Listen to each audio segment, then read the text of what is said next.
Hello guys, welcome to Tech Tricks tutorial. In today's video, I will show you how to make metal effect in Photoshop. Without further ado, let's get started.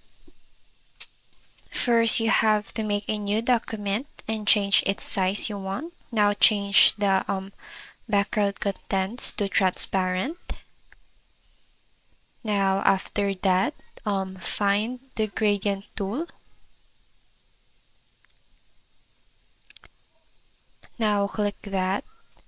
And you have to divide it by 5 or depends what you want. I'm just gonna go with 5 and adjust it equally just like that.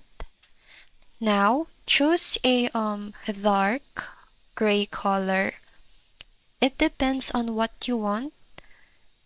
I'm just gonna go with this one.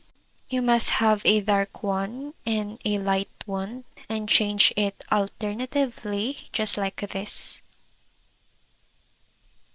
Now after that, just draw a line diagonally, just like this. Now after that, you have to add a new layer. You can name it whatever you want. And then after that, find the bucket tool. And then paint it same as the light one shade you have. Just like that. Now go to filter and create a noise. Now change it to 400 and check the monochromatic.